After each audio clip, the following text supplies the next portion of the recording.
شکاریات series میں جو کہانی میں آپ کے لیے لے کر آئی ہوں اس کا عنوان ہے بھوت تھا یا درندہ۔ اس کے مصنف ہیں اشتیاق علی علوی۔ شکاری معاملات میں بھوت پریت کے دخل کو میں نہیں مانتا، اگرچہ پختہ کار شکاریوں نے آسیبی دخل اندازی کو کسی حد تک برتا ہے۔ بچپن سے میں بھی سنتا آیا ہوں کہ کالی بلی، کالے کتے اور جنگلی کبوتر کے بھیس میں بھوت یا جنات آ جایا کرتے ہیں۔ آگیا بیتال راستہ بھلا دیتا ہے، سیار یا بلی راستہ کاٹ جائے یا کانا آدمی راستے میں مل جائے تو یہ خراب بات ہے۔ بعض ساتھی ایسے منحوس ہوتے ہیں کہ جس شکار میں ساتھ ہو جائیں تو ناکامی ہوتی ہے اور شکار نہیں ملتا۔ چند آدمیوں کے نام اتنے منحوس ہوتے ہیں اور چند تفریحی گالیاں ایسی منحوس ہوتی ہیں کہ اگر صبح صبح زبان سے کوئی ادا کر دے تو ناکامی اور پریشانی پیش آنا ضروری ہے۔ نہیں معلوم کیوں بعض پرانے شکاری جمعرات کے دن شکار کھیلنے کو منع کرتے تھے۔ ان کا کہنا تھا کہ جمعرات کے دن جانوروں کے بھیس میں آسیب اتر آیا کرتا ہے۔ ان کے خیال میں درندے، چرندے اور پرندے سبھی کا بھیس آسیب کے لیے ممکن ہے۔ ہم ہی لوگ نہیں بلکہ انگریز بھی ایسے شک و شبہات میں پائے گئے ہیں۔ اکثر دلچسپ واقعات پیش آئے ہیں اور کبھی کبھی حیرت میں ڈال دینے والے واقعات پختہ ارادے کے آدمیوں کو بھی شک و شبے میں ڈال دیتے ہیں۔ بہرحال آج میں آپ بیتی کا واقعہ سنا رہا ہوں۔ میں ڈرپوک آدمی نہیں ہوں اور بھاگنے والے موقعوں پر سب سے پہلے اور سب سے آگے بھاگنا چاہتا ہوں، مگر میرا ڈر اور خوف درندوں تک محدود ہے۔ اتنی بات ضرور ہے کہ اچانک یا ارادہ کر کے درندوں کا سامنا کرتے وقت باوجود ڈر اور خوف کے احساس کی موجودگی سے نہ میرے ہاتھ کانپتے ہیں، نہ پیر لڑکھڑاتے ہیں، نہ سانس کا توازن بگڑتا ہے اور بروقت فائر کرنے میں میرا ڈرپوک پن میرا نشانہ خطا نہیں کر پاتا، بلکہ معمول سے زیادہ جچا ہوا نشانہ لگتا ہے۔ خطرے کے احساس کے ساتھ میرے کان گرم ہو جاتے ہیں، گدی کے بال کھڑے ہو جاتے ہیں، حلق میں پھانسیں سی گڑتی ہیں اور منہ کا تھوک بھی سوکھ جاتا ہے۔ اس لیے میری آپ بیتی کے واقعات بہادری کی داستانیں نہیں ہیں، بلکہ جیسے گزری اسی طرح پیش کر رہا ہوں۔ نیپال کے شاہی خاندان کے جاگیردار مسٹر سنگھ جنگ رانا لکھنؤ کی شکاری سوسائٹیوں میں بڑے ملنسار شمار ہوتے تھے اور میرے خاص مہربان تھے۔ انہوں نے بیان کیا کہ ان کی جاگیر کے حلقے میں کوئی بھوت ایسا لاگو ہو گیا ہے کہ درندے کی طرح 20-25 آدمی مار چکا ہے اور 50 سے زیادہ زخمی کر چکا ہے۔ اس کی تعریف یہ ہے کہ اس کو اب تک نہ کوئی دیکھ سکا ہے، نہ پہچان سکا ہے، نہ اس کی لاتی ملتی ہے، نہ آواز۔ دن اور رات کے وقت وارداتیں کرتا ہے، راستوں، آبادیوں، گھروں اور جنگلوں سے آدمی اٹھا لے جاتا ہے۔ جو زخمی ہو کر بچ گئے ہیں وہ ڈر کے مارے کچھ بتاتے ہی نہیں ہیں۔ شاہ نیپال کا خاص حکم جاری ہو چکا ہے کہ اس کو مار دیا جائے۔ مشکل یہ بتائی کہ قرب و جوار کا کوئی آدمی ہانکے کے لیے تیار نہیں، نہ کسی طرح کی امداد دے گا، اس ڈر کی وجہ سے کہ بھوت بدلہ نہ لے۔ مسٹر رانا نے فرمائش کی کہ میں اپنے ساتھ لکھنؤ کے چند شکاری بھی ساتھ لے لوں۔ لکھنؤ کے 3 شکاریوں سے میں نے حال بیان کیا اور چلنے کی دعوت دی۔ ان کے نام لکھنا باعث دلچسپی تو ہوگا، مگر ڈرتا ہوں کہ وہ بہادر شکاری مجھے اس وقت بد دعا دیں گے جب مجھے دعا کی ضرورت ہوگی۔ بقول ان تینوں شکاریوں کے وہ شیر کے شکاری ہیں، بھوت پریت کے اکھاڑے میں نہیں اتریں گے۔ مجبوراً اپنے چھوٹے بھائیوں کو ساتھ لے کر میں مسٹر رانا کے ساتھ نیپال پہنچا اور ان کے فارم ہاؤس میں جو جنگل کے بیچوں بیچ تھا ٹھہرا۔ وہاں پہنچ کر مسٹر رانا کے ہاتھ پیر اور بھی پھول گئے کیونکہ ان کے فارم کے مینیجر کو 2 راتیں پہلے اسی بھوت نے بری طرح زخمی کر دیا تھا۔ واقعہ یوں بیان کیا گیا کہ 2 کمروں کے کوارٹر میں لوہے کے جالی دار دوہرے دروازے چٹخنیوں سے اندر سے بند کر کے مینیجر، ماں اپنی بیوی اور گود کے بچے کے سو رہے تھے۔ آدھی رات پلٹنے کے بعد کوارٹر کے باہر مینیجر صاحب کی چیخیں سن کر ان کی بیوی جاگ گئی۔ ٹارچ سے دیکھا، دروازے کی چٹخنی اندر سے بدستور بند تھی، مگر مینیجر صاحب باہر میدان میں کھڑا پچھاڑیں کھا رہا تھا اور بھیانک آواز سے چیخ رہا تھا۔ بدن خون میں شرابور تھا۔ اس کے آس پاس دور دور تک کسی کا نام و نشان نہیں تھا۔ بیوی نے شور مچایا۔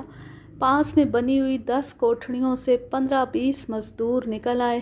مینیجر صاحب کو اٹھایا مگر وہ بے ہوش ہو چکے تھے۔ ان کی بیوی کا بیان تھا کہ کمرے کے دروازے کی چٹخنی بدستور چڑھی ہوئی تھی۔ مزدوروں نے بیوی کی آوازیں سنی مگر مینیجر کی آوازیں نہیں سنی۔ مینیجر کے بدن پر درندے کے بڑے دانتوں کا کوئی نشان نہیں تھا۔ اب سوال یہ تھا کہ مینیجر باہر کیسے پہنچا؟ چٹخنی اگر کھلی تو دوبارہ کس نے لگا دی؟ پتھریلی زمین پر لاتی ملنے کا سوال نہیں تھا۔ مینیجر کو صدر اسپتال بھیج دیا گیا۔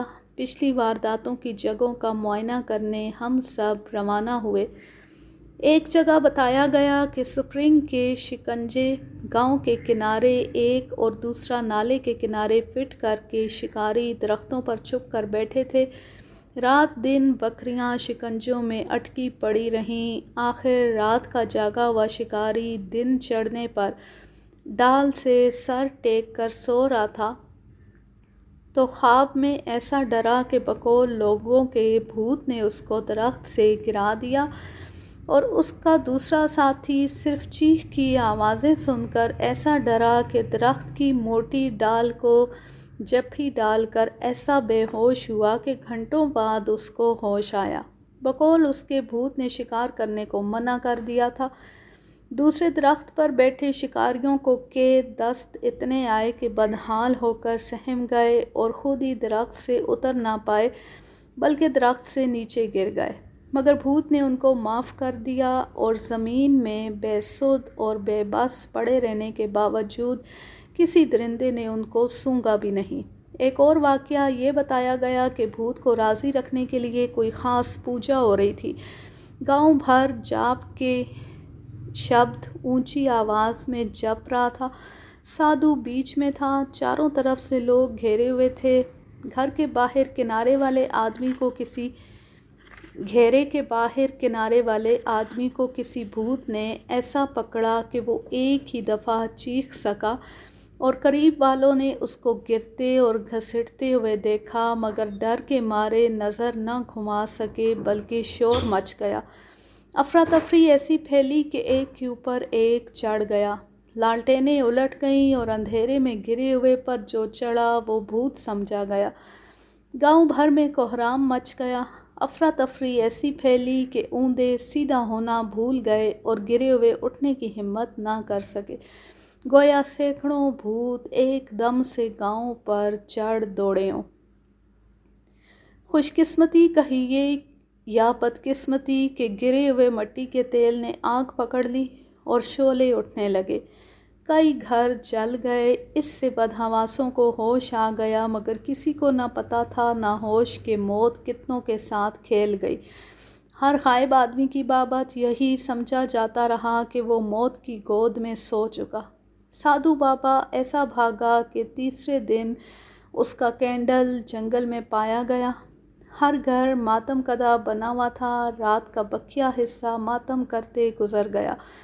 جب دن چڑھا تو 21 برس کے نوجوان کی لاش عجیب حالات میں فلنگ بھر دور پائی گئی۔ لاش کے بدن کا تمام گوشت ایسا صاف ہو چکا تھا کہ ایک بوٹی تک نہیں تھی، جیسے کہ ہڈی ہڈی کھرچ کر اور چاٹ کر صاف کر دی گئی ہو۔ صرف ہتھیلیاں، تلوے اور کھوپڑی پائی جا سکی۔ پوری واردات میں چند باتیں نوٹ کرنا پڑیں کہ وہ درندہ بہت ڈھیٹ اور حملے کا ماہر اتنے بڑے دانتوں اور داڑھوں کو استعمال نہیں کرتا تھا کیونکہ کوئی ہڈی چبائی نہ گئی اور سامنے کے چھوٹے چھوٹے دانتوں سے گوشت کھرچا گیا جس سے عام طور پر کھال ادھیڑی جاتی ہے۔ چاروں ہاتھ پیر سلامت ہیں۔ آدمی کو اپنے پنجوں سے پہلے گراتا ہے، پھر جبڑے کو پھیلا کر گرفت کرتا تھا۔ چالاکی میں اپنے عروج پر پہنچ چکا تھا، پھرتی میں خاص صلاحیت پیدا کر لی تھی، بندھے ہوئے جانوروں سے اتنا بدکتا تھا کہ کسی کو سونگھتا بھی نہیں تھا۔ یقیناً وہ کسی شکاری پھندے سے چوٹ اٹھا چکا تھا، اس لیے ایسے درندے کو گھیرنا بہت دشوار کام تھا۔ 10-5 آدمی ساتھ ساتھ جاتے تب بھی وہ نہ ڈرتا، بلکہ بہت چھپ کر پیچھا کرتا۔